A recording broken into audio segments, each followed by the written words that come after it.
Soaring 632 meters above the financial heart of China, Shanghai Tower is the second tallest building in the world. The striking structure features incredibly fast elevators, is home to our planet's highest observation deck, and claims to be the world's most sustainable megatall skyscraper. But despite its status as one of modern China's most iconic megaprojects, and its ambition to be a crowning symbol of the country's economic growth, Shanghai Tower has been plagued with challenges. This is how one of the world's tallest and most important skyscrapers failed.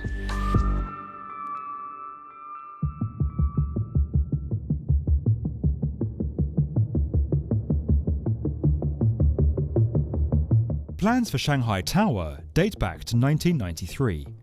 When economic reforms were introduced in the late 1980s and early 1990s, the cityscape of Shanghai began to rapidly transform. To accommodate the demand for office space and to put the city on the world stage as China's financial capital, a cluster of 3 eye-catching super-tall skyscrapers were planned. The Jim Mao building, the first of this trio, was completed in 1999 and was followed nearly a decade later by the Shanghai World Financial Center. But Shanghai Tower was always intended to be the jewel in the crown. Backed by a consortium of state-owned developers and primarily funded by Shanghai's municipal government, work on the $2.4 billion tower first commenced in 2008. 8 years and 128 stories later, the twisting structure completed, stunning the world with its scale and unusual form, while making the skyscraper superblock one of the densest places on Earth, with more than 1 million square meters of real estate on offer.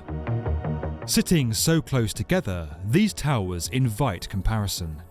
Each one sets a monumental record, only to be dramatically outdone by its successor.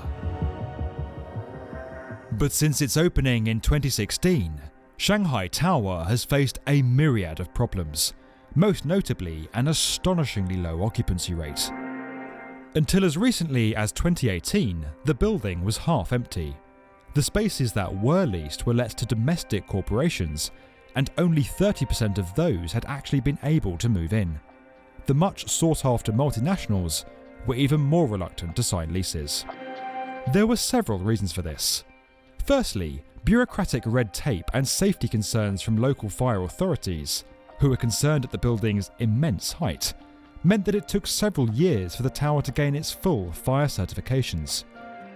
With operating losses soaring, the tower ran more than $1.5 billion into debt. Secondly, the building's twisting glass facade, ideal for offsetting wind loads, created an impractical floor plate, forcing tenants to pay for large areas of unusable floor space. Site inspectors found that, on most levels, just 50% of the floor space was used efficiently. Shanghai Tower's low occupancy rate is painfully obvious at night, when half the tower fails to light up. This is partly due to extended delays around the luxury J Hotel that has been due to open on the tower's upper floors for many years.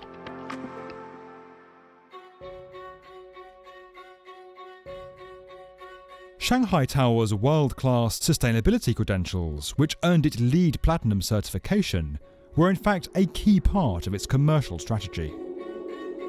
Investors are always looking for ways to lower the maintenance and energy costs of super-tall buildings, while rent for LEED-certified structures can be up to 30% higher because of their desirable green status.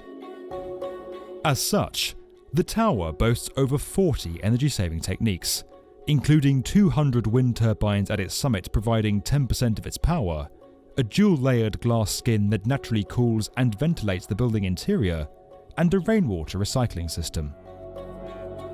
But these measures did little to attract tenants in the tower's early years, and in addition to the problems outlined earlier, Shanghai Tower found itself completing at an unsettling time for the Chinese economy.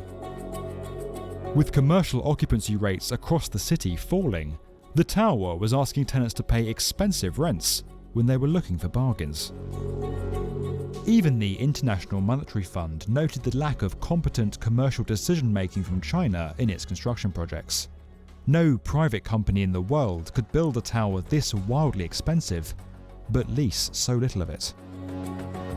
Despite pushing the very limits of engineering and being widely praised for its design that has undoubtedly made it an iconic symbol of China, Shanghai Tower has seemingly fallen short of becoming a monument to the country's economic success, standing instead as quite the opposite.